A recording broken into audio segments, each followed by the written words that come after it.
السلام علیکم ورحمۃ اللہ وبرکاتہ۔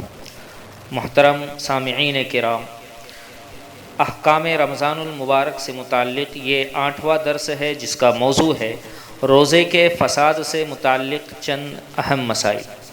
پہلا مسئلہ، روزے میں انجیکشن لگوانا جائز ہے، اس سے روزہ نہیں ٹوٹتا ہے، البتہ بلا ضرورت صرف طاقت اور پاور حاصل کرنے کے لیے انجیکشن لگانا یہ مکروہ ہوگا۔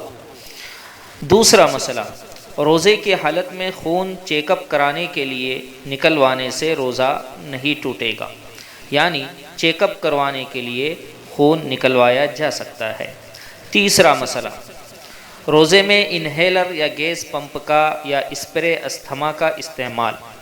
جن لوگوں کو تنفس یعنی دمے اور سانس کا مرض ہوتا ہے انہیں بعض اوقات انہیلر یا اسپرے استھما یا گیس پمپ استعمال کرنا پڑتا ہے، جس کے ذریعے ہوا اور اس کے ساتھ دوا جو غالباً صفوف یعنی پاؤڈر کی شکل میں ہوتی ہے اس کا نہایت مختصر جزء اور حصہ پھیپھڑے تک پہنچ جاتا ہے۔ یہ حلق ہی کے راستے سے جاتا ہے لیکن معدے میں نہیں جاتا۔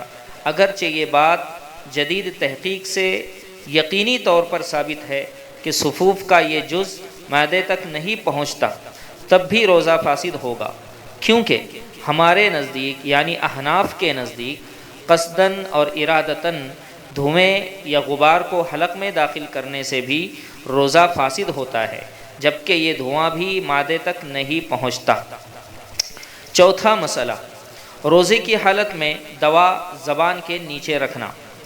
امراض قلب سے متعلق یعنی وہ پیشنٹ جو ہارٹ کے پیشنٹ ہوتے ہیں وہ دوائیں اور ٹیبلٹس جنہیں نگلا نہیں جاتا بلکہ زبان کے نیچے دبا کر رکھا جاتا ہے، اگر روزے کی حالت میں اس دوا کو اس طریقے پر استعمال کیا جائے کہ دوا یا لعاب میں یعنی تھوک میں مل جانے والے اجزاء کو نگلنے سے بچا جائے تو روزہ فاسد نہیں ہوگا، کیونکہ اس صورت میں دوا کا کوئی حصہ پیٹ میں داخل نہیں ہوتا ہے بلکہ مریض کو جو افاقہ ملتا ہے وہ دوا کا اثر ہوتا ہے اور محض اثر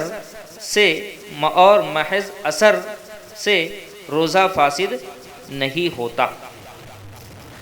پانچواں مسئلہ، نقصیر سے روزہ فاسد ہوگا یا نہیں۔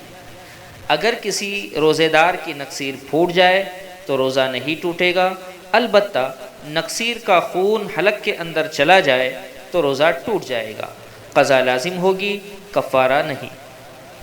مسئلہ نمبر 6، روزے کی حالت میں چہرے پر کریم لگانا۔ روزے کی حالت میں چہرے اور جسم پر کریم لگانے سے روزہ فاسد نہیں ہوتا ہے، اس لیے کہ روزہ اس وقت ٹوٹتا ہے جب کوئی چیز بعینہ فطری منفذ یعنی حلق، منہ یا دبر کے یعنی پیچھے کے ذریعے پیٹ یا دماغ تک پہنچے۔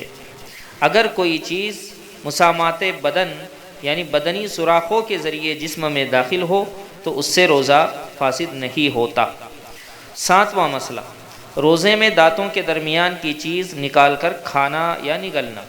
اگر کسی شخص نے روزے کی حالت میں دانتوں کے درمیان اٹکے ہوئے ذرے کو کھا لیا اور وہ ذرہ چنے کے برابر یا اس سے زیادہ تھا تو روزہ فاسد ہو جائے گا، اور اگر کسی نے دانتوں کے درمیان پھنسی ہوئی چیز کو ہاتھ سے باہر نکالا پھر دوبارہ اس کو کھا لیا یا نگل لیا تو اس صورت میں اس کا روزہ ٹوٹ جائے گا، اگرچہ وہ چیز تل کے دانے کے برابر ہو۔ اس مسئلے میں یہی حکم مناسب معلوم ہوتا ہے۔ اللہ تبارک و تعالی ہم سب کو صحیح سمجھ کر عمل کرنے کی توفیق نصیب فرمائے۔ والسلام علیکم ورحمۃ اللہ وبرکاتہ۔